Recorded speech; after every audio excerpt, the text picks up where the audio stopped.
Okay, thank you. So hari ni kita nak membincangkan bab 2, okay, iaitu 2.1 sistem respirasi manusia. Okay, so standard pembelajaran kita pada hari ni hanya satu sahaja, iaitu pada hari ini kamu dapat melakar dan melabel struktur dalam sistem respirasi manusia serta memerihalkan mekanisme pernafasan. Okay, jadi kriteria kejayaan, maksudnya apa benda kriteria kejayaan tu? Maknanya apa yang kamu perlu capai, apa yang kamu boleh dapat bila kita dah habis kelas kita. So ada dua kriteria kejayaan. Yang pertama, kamu dapat melabel 5 daripada 8 struktur dalam sistem respirasi manusia. Dan yang kedua, kamu dapat menerangkan 3 daripada 4 mekanisme pernafasan. Okey, jadi sebelum tu kita mulakan kelas kita pada malam ni dengan satu video yang saya nak kamu tonton. Okey, ada satu video yang cikgu nak kamu tonton. So, kamu boleh tonton video ni dulu Tumbuhan dan manusia bernafas untuk kekal hidup. Apakah pernafasan? Pernafasan adalah proses di mana badan kita mengambil oksigen dan membebaskan karbon dioksida. Sistem pada badan kita yang membantu kita bernafas dikenali sebagai sistem respirasi manusia. Sistem respirasi manusia terdiri daripada lubang hidung, rongga hidung, pharynx, epiglottis, larynx, trakea, bronchus, bronchiole, tulang rusuk, otot-otot interkostal, perparu dan diafragma. Mari kita lihat struktur peparu. Setiap peparu terdiri daripada bronchiole dan alveolus. Alveolus adalah pundi udara yang diliputi dengan jaringan kapilari darah. Mekanisme pernafasan melibatkan dua proses, menarik dan menghembus nafas. Semasa menarik nafas, udara masuk ke dalam peparu. Semasa menghembus nafas, udara disingkirkan daripada perparu ke persekitaran. Apakah lintasan udara semasa menarik nafas? Semasa menarik nafas, lintasan udara bermula dari lubang hidung, kemudian ke rongga hidung, pharynx, larynx, trakea, bronchus, bronchiole dan berakhir di dalam alveolus. Bagaimanakah pula lintasan udara semasa menghembus nafas? Semasa menghembus nafas, lintasan udara bermula daripada alveolus, kemudian ke bronchiole, bronchus, trakea, larynx, pharynx, rongga hidung dan keluar melalui lubang hidung. Sekarang, mari kita lihat apa yang berlaku apabila kita menarik nafas. Semasa menarik nafas, otot-otot interkostal mengecut dan sangkar rusuk bergerak ke atas dan keluar. Diafragma mengecut, bergerak ke bawah dan mendatar. Rongga toraks menjadi lebih besar dan ini menurunkan tekanan udara di dalam rongga toraks. Tekanan atmosfera yang lebih tinggi menolak udara ke dalam peparu. Semasa menghembus nafas, otot-otot interkostal mengendur dan sangkar rusuk bergerak ke bawah dan ke dalam. Diafragma mengendur dan melengkung ke atas. Rongga toraks menjadi lebih kecil dan ini meningkatkan tekanan udara di dalam rongga toraks. Tekanan udara yang lebih tinggi di dalam perparu memaksa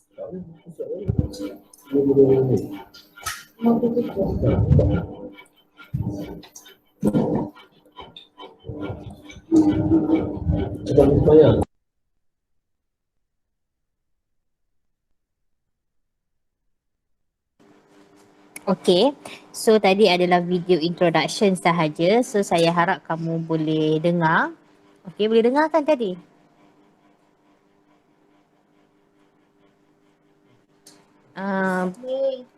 Boleh, okay, thank you.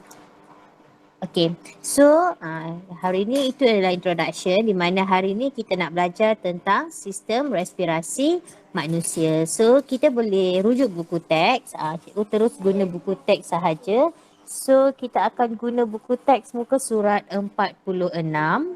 Okay, So pertama sekali kita kena tahu apakah itu sistem respirasi manusia. Okey, apa yang awak faham dengan sistem respirasi manusia? Pernafasan, betul. Bila kita cikgu sebut sistem respirasi manusia, dia berkaitan dengan pernafasan. So, sistem respirasi manusia ni, dia adalah satu sistem yang biasa kita sebut pernafasan. So, sistem respirasi manusia ni dia berfungsi membekalkan oksigen kepada badan kita dan mengeluarkan karbon dioksida daripada sel badan. Okey. So pernafasan tu bukan sistem respirasi Pernafasan tu adalah proses di mana kita menyedut udara dan juga kita menghembus udara. Okey. So first kali kamu kena tahu apakah dia struktur sistem respirasi kita. Okey. So ini adalah gambar raja sistem struktur respirasi kita. Okey. So kalau kita lihat daripada atas, kalau kita lihat daripada atas yang ini. Okay, this one. So yang atas kali ni apa? Rongga hidung. Rongga hidung. Okey, betul jawapan kawan kamu, rongga hidung. Okey, yang kedua? Lubang hidung. Betul tak lubang hidung? Okey, betul lubang hidung. Okey, yang ketiga? Faring. Lubang hidung. Okey, yang kedua lubang hidung. Yang ketiga tadi apa? Pharynx. Okay, good. Pharynx. Okay, pharynx tu, ni adalah pharynx. Dan yang keempat? Epiglottis.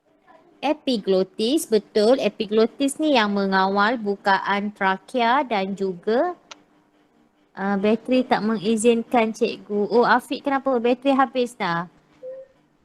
Okay, tak apa. Boleh charge. Oh, dia dah left. Okey, tak apalah, nanti saya akan share record dia. Okey, epiglottis ni dia akan mengawal, dia akan mengawal bukaan trakea, terbuka atau tertutup. Okey, manakala yang kelima adalah Trakea. Okey, yang kelima ni trakea. Tapi sebelum sampai dekat trakea, dia ada yang keenam, iaitu Larynx. yang keenam. Larynx. Okey, betul. Ini adalah larynx. So, udara mesti akan masuk ke rongga hidung. Dia akan masuk ke lubang hidung, and then dia akan pergi ke rongga hidung. Kemudian dia akan melalui pharynx, and then baru larynx, barulah dia masuk ke dalam trakea. Okey. Seterusnya yang ketujuh ni apa yang cikgu label tujuh tu? Bronchus. Okey, yang ketujuh adalah bronchus. Yang ke-8. Sekejap. Okey, yang ke-8. Mana cikgu punya yang ke-8? Tak ada kat sini. Okey, yang ke-8 kat sini. Apa tu yang ke-8? Bronchiol. Yes, bronchiol. Okey, yang ke-9 kat sini. Peparu kanan. Peparu kanan, betul. Okey, yang ke-10. Otot interkostal. Betul, otot interkostal. Otot interkostal ni yang memegang tulang rusuk, okey. And then yang bawah ni, yang ke-11. Yang bawah ni. Apa ni? Diafragma, betul, bagus. Okey, yang ke-12. Peparu kiri. Betul, peparu kiri. Dan yang terakhir adalah Alveolus. okey, betul, bagus. Alveolus. Okey. Jadi cikgu ulang lagi sekali macam mana mekanisme pernafasan, laluan udara dalam mekanisme pernafasan. So laluan dia yang pertama mesti melalui lubang hidung, udara akan masuk ke lubang hidung, kemudian dia akan melalui rongga hidung, kemudian dia akan melalui pharynx. Okay, dia akan melalui pharynx, and then epiglottis akan membuka trakea, so dia akan masuk ikut ke larynx, and then dia akan pergi ke trakea. Bila sampai kat trakea, dia akan pergi ke bronchus. Bila sampai dekat bronchus, dia akan pergi ke bronchial dan akhir sekali dia akan pergi ke alveolus. Okey. So, seterusnya kita lihat mekanisme pernafasan. Ini yang saya terangkan tadi. So, cikgu rasa semua orang dah biasa menarik dan menghembus nafas kan. Kalau kamu tak tarik nafas, tak hembus nafas, of course lah. Dah lama kita pergi mana? Alam barzah. Belum sampai alam barzah lagi, kita pergi ke batu dua dulu, okey? Betul lah tu. Okey, so laluan udara dari hidung ke peparu, tadi cikgu terang mula-mula apa? Lubang hidung. Betul, lubang hidung. Seterusnya? Rongga hidung. Betul. Yang ketiga? Faring. Yes, pharynx and then? Larynx. Okay, and then seterusnya? Trachea and then? Bronchus. Bronchial dan? Alveolus. Yes, alveolus. Okay. So, kita nak melihat proses pernafasan. Proses pernafasan dia melibatkan dua proses, iaitu menarik nafas dan juga menghembus nafas. Okey, bila kita menarik nafas, apa yang berlaku? Okey, kita lihat apa yang berlaku apabila kita menarik nafas. Okey, kamu cuba, okey, sekarang cikgu nak minta kamu letak tangan dekat tulang rusuk. Boleh rasa tak tulang rusuk badan kamu? Boleh? Boleh rasa tak? Boleh kan? Okey, cuba kamu tarik nafas. Cikgu nak kamu tarik nafas, tulang rusuk tu kamu tu bergerak ke mana? Ke atas ke bawah? Atas. Dia akan bergerak ke atas dan keluar. Okey, so yang pertama sekali apabila kamu tarik nafas, okey, otot interkostal kamu yang dekat sini ni. Otot ni yang memegang, yang cikgu warna hijau ni. Okey, otot interkostal ni dia memegang sangkar rusuk. So apabila awak tarik nafas, otot interkostal ni dia akan mengecut. Okey, otot interkostal ni dia akan mengecut dan dia akan tarik sangkar rusuk ni ke atas dan keluar. Nampak? Okey, dia akan tarik sangkar rusuk kamu tu ke atas dan keluar. Macam rajah pandangan hadapan ni. Okey, ni pun sama. Sangkar rusuk akan bergerak ke atas dan keluar. And then, pergerakan, sebelum tu, otot diafragma, okey ni diafragma. Okey, cikgu tengah lukis ni. Diafragma ni dia akan mengecut. Okey, dia akan mengecut dan dia akan tarik diafragma ni bergerak ke bawah dan melepeh. So diafragma ni akan ke bawah dan melepeh. So, pergerakan otot interkostal, sangkar rusuk dan diafragma ni dia menyebabkan rongga toraks. Apa rongga toraks ni dalam ni? Ini rongga toraks. Okey, isi padu rongga toraks ni akan bertambah. Okey, so apabila isi padu rongga toraks ni bertambah, dia menyebabkan tekanan udara. Okey, tekanan udara akan menjadi kurang ataupun kita kata tekanan udara dalam rongga toraks ni rendah. Okey, tekanan udara dalam ni rendah dan tekanan udara dekat atmosfera dekat luar ni tinggi. Jadi, tekanan dekat luar yang tinggi ni dia akan tolak udara masuk ke dalam lubang, ke dalam hidung dan ke dalam peparu. Okey? Itu dia punya mekanisme pernafasan. Okey, cikgu ulang semula. Okey, dulu dia ada 4 langkah mekanisme pernafasan ni, dia ada 4 penerangan ataupun 4 step. Okey, yang pertama kita cerita pasal dia tarik nafas. Bila kita tarik nafas, yang pertama otot interkostal tu akan mengecut dan dia akan tarik sangkar rusuk tu supaya bergerak ke atas dan keluar. Itu yang pertama. Yang kedua, otot diafragma. Okey, yang kedua otot diafragma ni dia akan melepeh, mengecut dan dia akan tarik diafragma ni bergerak ke bawah dan melepeh. So, pergerakan sangkar rusuk dan diafragma ni dia akan menyebabkan isi padu rongga toraks bertambah. Apabila isi padu rongga toraks bertambah, tekanan udara akan menjadi rendah dan tekanan atmosfera dekat luar tu tinggi. So, tekanan yang kawasan tinggi ni dia akan tolak udara masuk ke kawasan tekanan rendah. Boleh faham? Boleh. Okay, good. Bagus, thank you. Okey, apa yang berlaku apabila kita menghembus nafas? Okey, cuba kamu hembus nafas. Cuba pegang kamu punya sangkar rusuk and then kamu hembus nafas. Sangkar rusuk tu bergerak ke mana? Ke bawah. Kamu boleh rasa kan dia bergerak ke bawah. So, apabila kita menghembus nafas, okey, apabila kita menghembus sahaja nafas, otot interkostal ni, otot interkostal ni dia akan mengendur. Apabila otot interkostal ni mengendur, what happen to sangkar rusuk? Sangkar rusuk ni dia akan bergerak ke bawah. Sangkar rusuk ni dia akan bergerak ke bawah dan ke dalam. And then apa yang berlaku kepada diafragma? Diafragma ni dia akan mengendur dan mengecut ke atas. Dia akan mengendur dan mengecut ke atas.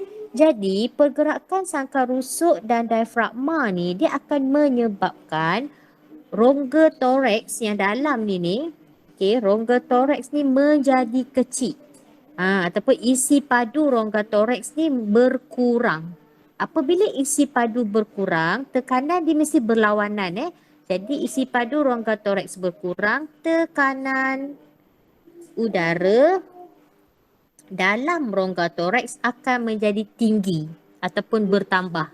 So, bila tekanan dalam ni tinggi, tekanan dekat luar ni rendah, tekanan atmosfera tekanan atmosfera ni rendah. So, tekanan udara yang tinggi dalam rongga toraks ni dia akan paksa udara keluar ke persekitaran. Itu yang menyebabkan kita dapat menghembus nafas ataupun udara boleh bergerak keluar. Boleh faham tak setakat ni? Boleh cikgu. Okey.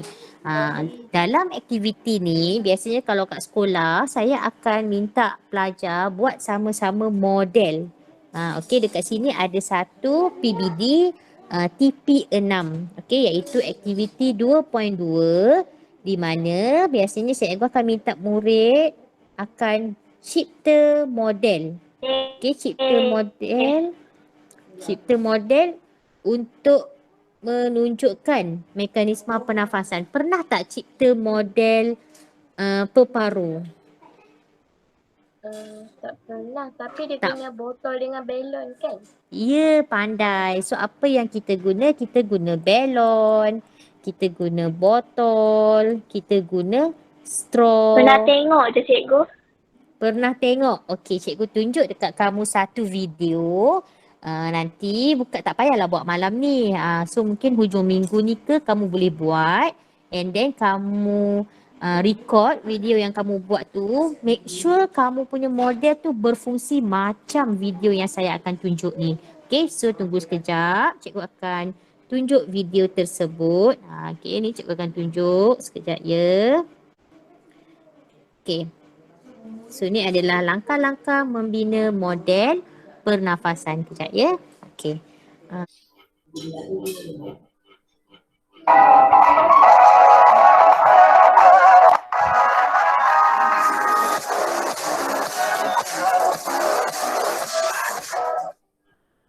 Assalamualaikum warahmatullahi wabarakatuh. Saya Cikgu Nur Afini dan Cikgu Hartini dari Sekolah Menengah Sains Lungun hari ini akan membina model sistem respirasi untuk cabaran makmal sains Petrosains. Okey, untuk membuat model sistem respirasi, bahan dan peragas yang kita perlukan adalah pisau, gunting, plastisin atau boleh digantikan dengan pita pelekat, belon, penyedut minuman, getah atau plastik dan botol air mineral yang dipotong pada bahagian bawah dan ditepuk pada bahagian atas. Untuk membuat model ini, mula-mula kita akan gunakan straw untuk membuat tumpuan. Straw satu dan straw yang kedua kita akan kerat. Kemudian lekatkan dengan menggunakan plastisin ataupun pita pelekat. Contohnya kita dah siapkan dalam rupa bentuk begini. Bentuk seperti Y. Kemudian setiap ujung yang pendek itu kita lekatkan dengan belon. Belon satu dengan belon di kiri kanannya dan lekatkan dengan pita pelekat. Yang panjang ini adalah untuk mewakili trachea, manakala yang pendek ini adalah mewakili bronchus, manakala satu lagi belon ini mewakili paru. Setelah itu kita masukkan ke dalam mulut.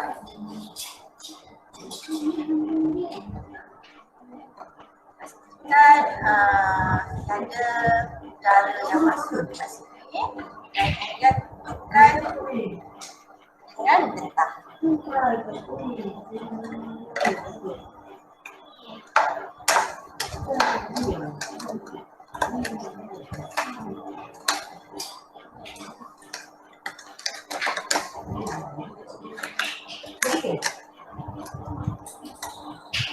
Sekiranya tak ada getah, boleh gantikan dengan plastik. Okey, getah ini adalah mewakili diafragma. Jadi apabila kita tarik diafragma ke bawah, dia bunyi. Okey. Cikgu nak kamu fokus tengok apabila diafragma tu ditarik ke bawah, what happen to balon? Kamu akan nampak balon tu mengembang. Okay, itu adalah proses menarik nafas. Okay, tengok balik.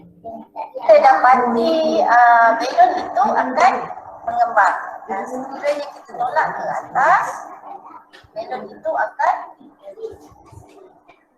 ini disebabkan oleh apabila kita tarik balon ke bawah, isi padu dalam rongga toraks akan bertambah dan menyebabkan tekanan di dalam botol ini akan berkurang. Oleh itu udara daripada luar akan masuk ke dalam, sebab itu balon mengembang. Nah, apabila kita tolakkan getah ke atas, ini menyebabkan isi padu dalam botol ini berkurang dan menyebabkan tekanan dalam botol tinggi daripada di luar. Jadi udara dalam balon akan keluar ke atmosfera. Dengan adanya model ini, diharapkan dapat membantu pelajar untuk memahami mekanisme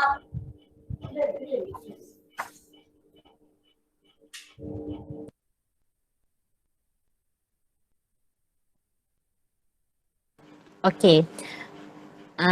Dapat tengok tak dia punya penghasilan model tadi? Dapat. Okey.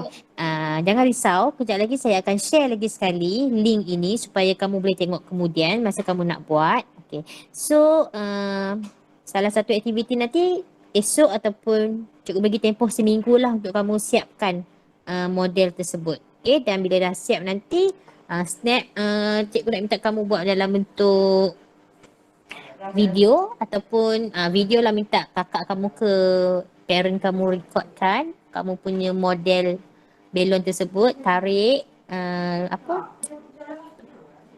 diafragma, apa yang mewakili diafragma tadi, plastik ataupun getah kan, kamu tarik tu, nak tengok jadi ke tak, berfungsi ke tak kamu punya model tersebut. Okay. So untuk dalam tajuk ini, untuk tajuk ni kita ada lagi satu bahagian iaitu kita nak melihat peratus oksigen dalam udara sejutan dan juga udara hembusan. So kita akan buat satu eksperimen 2.1. So nanti bila kita dah naik sekolah secara semuka kita akan jalankan eksperimen 2.1 dan eksperimen 2.1 ni ada di dalam buku modul B kamu. Okey, modul sains B yang berwarna kuning tu. So nanti kita akan berpandukanlah buku teks ataupun modul B tersebut. Okey. So daripada eksperimen ni sekejap. Okey.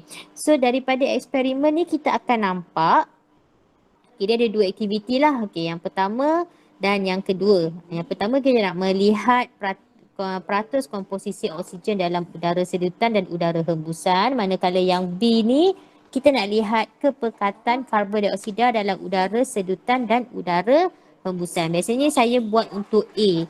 Yang B ni kemungkinan saya akan tunjuk demo sahaja sebab kita kekurangan peralatan. Okey. Hasil daripada eksperimen ini secara teorinya kita memang tahu ataupun kita tahu bahawa peratus komposisi oksigen, okey, dia lebih tinggi peratus komposisi oksigen di dalam udara sedutan. Manakala peratus komposisi karbon dioksida lebih tinggi di dalam udara hembusan. Itu secara teorinya. Okay, alright. Seterusnya, so kita dah habis untuk 2.1.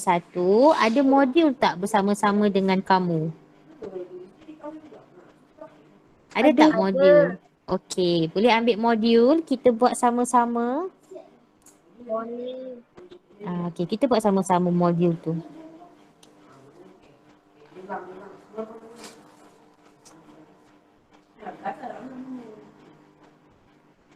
Okay, kalau dah ready bagi tahu cikgu kita start. Dah. Okay, dah Alright. So, cikgu tinggalkan dulu aktiviti 2.1 ni memang saya tak buat. Aktiviti 2.2 tu adalah reka cipta model. Ini bila kamu dah siap nanti, ini bukan secara berkumpulan ya. Disebabkan ini adalah PKP, sekarang adalah PKP. Jadi, cikgu tak nak buat secara berkumpulan. Kita buat secara individu. So of course lah satu orang. So nanti kamu buat and then kamu bentangkanlah mekanisme pernafasan tu. So ini pembentangan ni kamu record video sahaja dekat cikgu.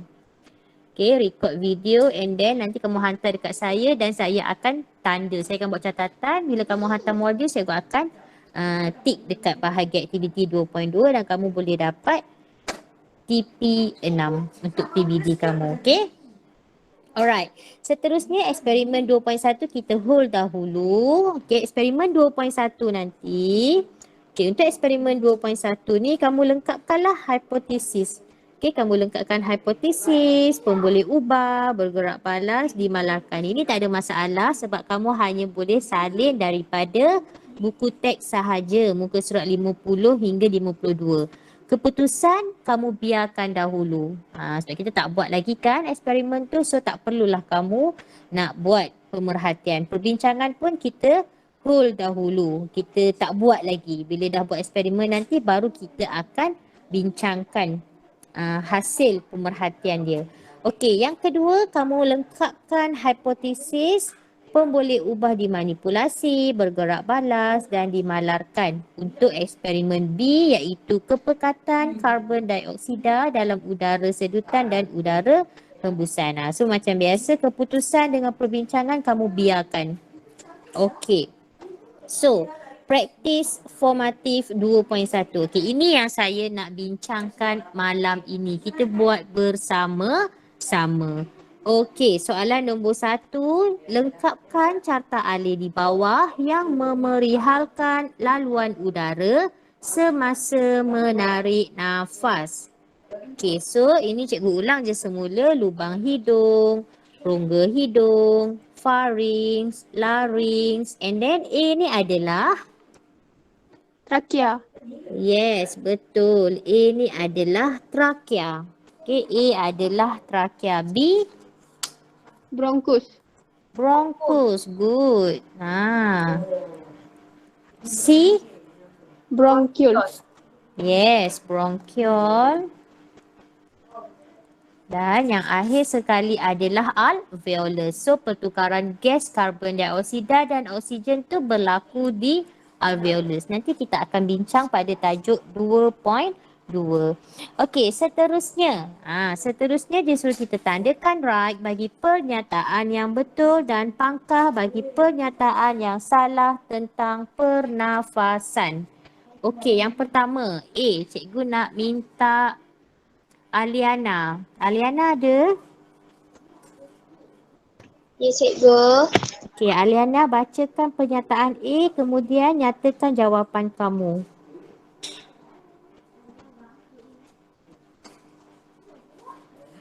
Sekejap ya, cikgu. Okey.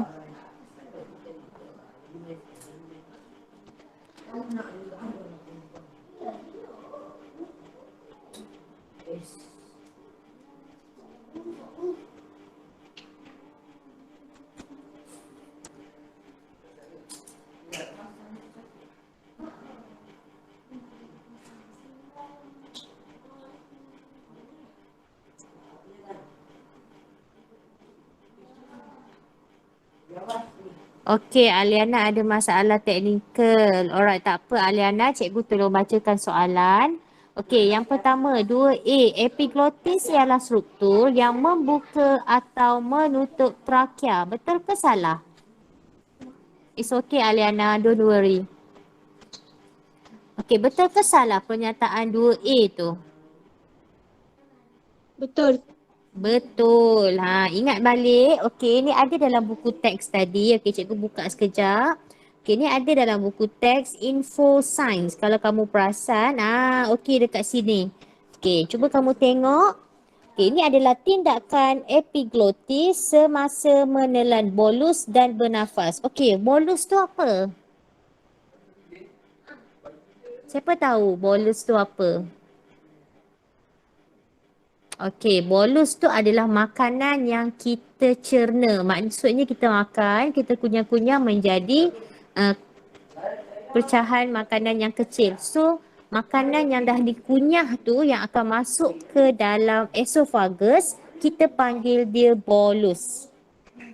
Okay. So, semasa kamu menelan bolus, okay, ni bolus. So, epiglottis ni akan ke atas. Okay, dekat kita punya tekak ni ada dua salur. Satu esophagus, iaitu salur pencernaan, makanan akan masuk.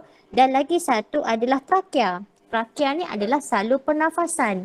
Okay, so pada masa ini, epiglottis ni ke atas. Apabila epiglottis ni ke atas, dia menyebabkan trakea ni terbuka.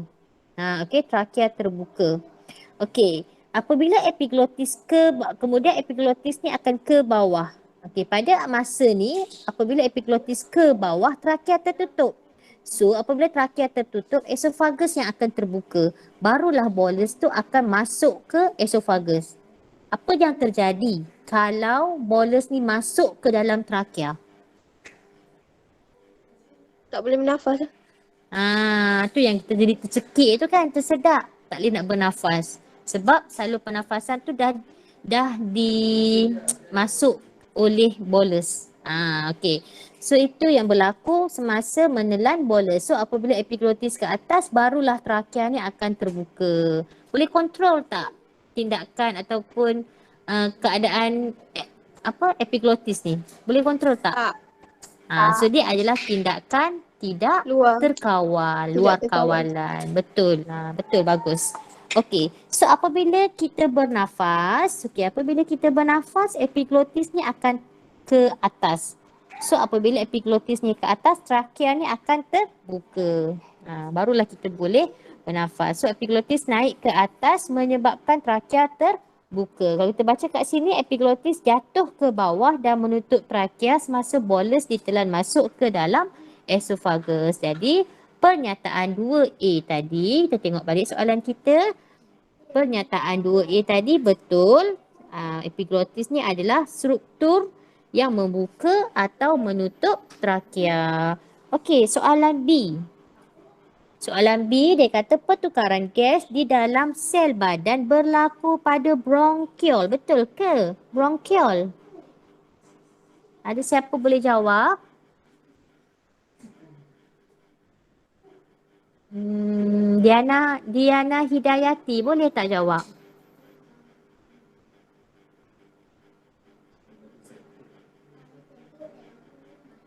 Diana Hidayati boleh jawab? Tak tahu cikgu. Tak tahu. Okey, pertukaran gas dalam sel badan dia tidak berlaku pada bronkiol tapi dia berlaku pada alveolus. Alveolus ni, yang inilah alveolus kita. Okey, cikgu tunjuk sikit gambar alveolus ni. Inilah alveolus ni macam buah anggur ni. Inilah alveolus. So, pertukaran gas akan berlaku di alveolus. Sebab dekat alveolus ni ada banyak jaringan kapilari darah. Okey. So, pernyataan yang kedua adalah salah. Okey. Yang ketiga, C. Diafragma dia akan bergerak ke bawah. Okey, tengok diafragma dia akan bergerak ke bawah dan melepeh semasa menghembus nafas. Betul tak? Salah. Salah. Sekejap. Menghembus nafas. Salah. Kenapa salah? Sebab masa tarik nafas baru dia melepeh. Ya, betul. Dia melepeh dan bergerak ke bawah semasa menarik nafas. So, tulis sikit dekat situ. Kenapa dia salah? Supaya awak tahu bila awak buat rujukan kemudian. Okey, ingat cikgu tak ingat berapa hari bulan ada tak cikgu kamu bagi tahu kita ada exam PS1. 12 April start. Yes, 12 April. So seminggu naik tu kita bincang semua latihan pentaksiran sumatif 1, pentaksiran sumatif 2 kalau sempat. Sebab tu cikgu nak juga ajar kamu. Okay? Alright. So D, peratus karbon dioksida dalam udara hembusan kurang. Betul ke? Salah. Salah. Sepatutnya peratus karbon dioksida dalam udara hembusan bertambah. Lebih tinggi, betul. Tinggi. Okey, good. Okey, nombor 3. Apakah kepentingan pengudaraan yang baik di dalam kelas yang ramai murid? Apa kepentingan dia? Ada sesiapa ada idea untuk menjawab? Okey, kalau tak ada, cikgu yang akan terangkan. Okey, kepentingan dia adalah untuk membekalkan oksigen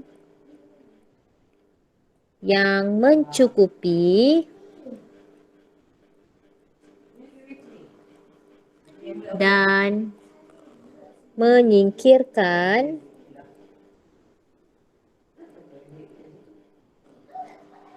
karbon dioksida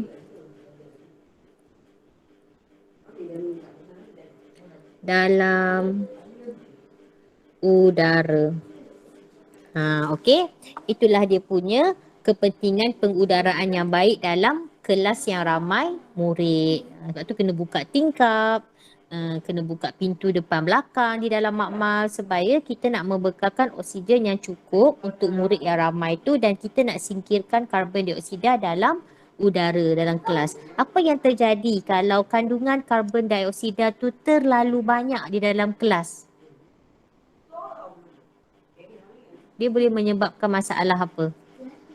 Sesak nafas.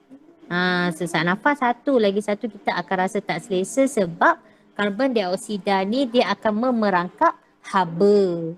Okey. Seterusnya, inilah model yang kamu akan buat ni. Okey. So, rajah 1 menunjukkan sebuah model ringkas yang digunakan untuk menunjukkan mekanisme pernafasan. Okey, so dekat sini ada tube kaca berbentuk Y. Mungkin tak berapa jelas modul kamu tu, tolong tulis tube kaca berbentuk Y yang ini. Okey, cikgu tulis berbentuk Y. Okey, kemudian ini adalah balang kaca, ini belon dan ini kepingan getah nipis. Kalau kamu tak ada kepingan getah nipis, kamu boleh guna plastik. Kalau kamu nak cari kepingan getah nipis ni, kalau cikgu buat biasanya saya akan ambil belon yang besar. Saya akan cari satu belon besar, saya potong bagi ngam-ngam dengan botol. Botol tu awak tak payah pun nak guna botol yang besar. Botol mineral kecil tu pun boleh. Botol mineral yang 1500 ml, 1.5 liter tu. Itu sesuai dah. Okay, kamu boleh guna yang tu. Okay, so balang kaca ni dia mewakili bahagian sistem respirasi yang mana? Balang kaca. Dia mewakili apa? Dada. No, ada ke dada dalam Sangkar rusuk. sangkar rusuk. Ingat sistem respirasi manusia tak ada dada tau. Kita ada sangkar rusuk. Okay, good try. Good try. Cikgu tak marah pun kamu salah. Okay je. Okay, kepingan getah nipis. Yang ni, kepingan getah nipis ni mewakili apa? Diafragma. Diafragma. Bagus. Good. Diafragma. Okay, tiup kaca berbentuk Y. Ni. Kita guna straw kan? Kita guna straw and then kita tampal. Bila kamu tampal tu make sure tak ada lubang udara Nanti belon kamu tarik diafragma tu takkan kembung pun. Takkan kembang belon kamu tu kalau ada udara. So tiup kaca berbentuk Y tu dia mewakili apa? Trakea. Okay, trakea dan sini trakea. Yang Y tu ni apa? Laluan udara. No, trakea dan Bronkus. trakea dan bronkus. Okay. Okay, manakala belon. Belon ni mewakili apa? Paru. Peparu. Okay, good. Kalau keluar soalan macam ni, kamu dah boleh jawab lah kan? Okay, soalan B. Mengapakah kepingan getah nipis dan bukan getah tebal yang kita gunakan dalam model? Okey, biasanya kita menggunakan getah nipis masa kita nak reka cipta model ni. Kenapa kita tak nak guna getah tebal? Ada tak yang nak cuba? Okey, kalau tak ada, cikgu akan bantu kamu. Okey, kerana kepingan getah nipis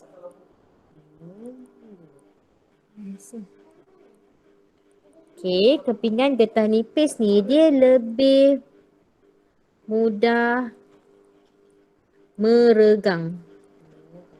Dia lebih mudah meregang berbanding getah tebal. Jadi ataupun maka kepingan getah nipis mudah ditarik. Mudah ditarik ke atas atau ditolak ke bawah. Mudah ditarik atau ditolak. Kita boleh cakap macam tu.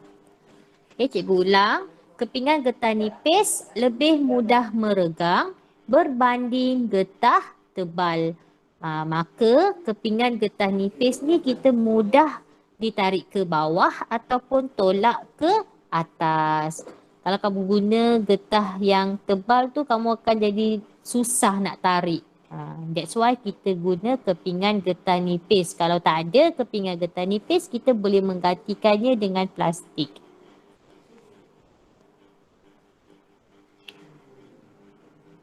Dah ke salin? Belum. Dah siap salin, cakap okey. Nanti cikgu proceed dengan soalan seterusnya.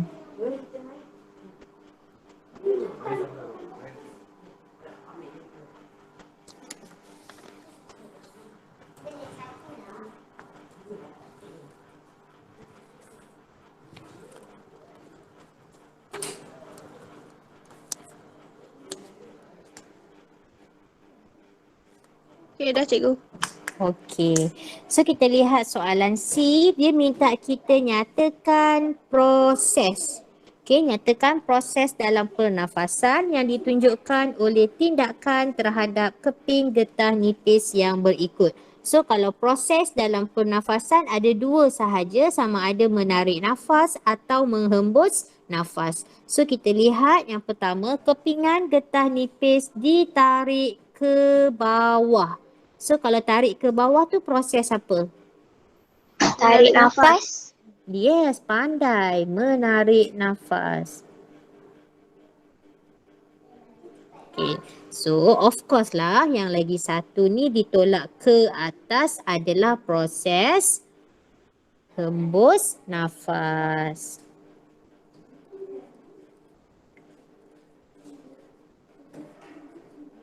Okay. Alright. So, D. Okay, D. Mengapakah? Ini soalan kita yang terakhir. Okay, D dia tanya, kenapa ni bukan balang tau. Ni bukan baling, balang. Ada apa? Typing error sikit kat situ. Mengapakah balang kaca ni dia gagal berfungsi seperti sangkar rusuk dalam mekanisme pernafasan yang menggunakan model di atas. Tadi kita lihat model tu bila kita tarik kepingan getah ke bawah, belon tu memang mengembang. Maknanya peparu lah kan. Peparu kita memang mengembang. Tetapi mengembang sepatutnya sangkar rusuk tu dia bergerak ke atas kan. Tetapi balang kaca tu tak bergerak pun. Dia tetap juga macam tu. So kenapa? Kenapa jadi macam tu? Ada jawapan tak?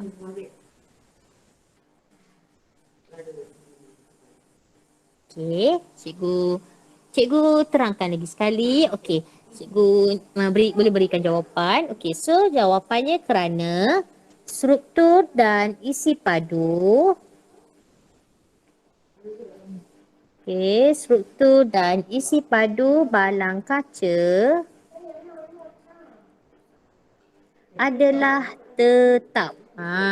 Okey, adalah tetap semasa kepingan getah nipis ditarik ke bawah atau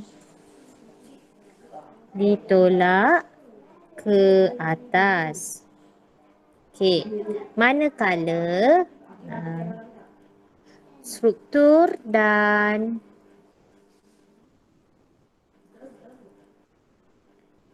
isi padu sangkar rusuk, isi padu dan sangkar rusuk berubah semasa proses menyedut atau ni panjang sikit ni, menghembus nafas. Okey. So disebabkan apa? Sebab kita punya sangkar rusuk ni dipegang oleh otot interkostal. So otot interkostal tu dia akan mengecut dan mengendur. That's why dia bergerak. Tetapi struktur dan juga isi padu balang kaca ni dia tetap. That's why kalau kita tarik ataupun tolak getah nipis tu, struktur dengan balang kaca tu dia tak bergerak. Okay, dapat tak? Dapat. Alright. So cikgu bagi masa kamu salin. Okay. Kalau kamu dah salin, kamu boleh dah isi. Kalau kamu dah habis salin, dah isi kehadiran, so kamu boleh dismiss lah kelas ni. Setakat ni sahaja kelas kita ya. Okay. So cikgu bagi tempoh pada kamu lebih kurang 1 minggu cukup tak untuk siapkan model tersebut? Cukup. Okay, so cikgu bagi tempoh seminggu untuk kamu siapkan model pernafasan tadi. Nanti saya akan share dalam grup lagi sekali.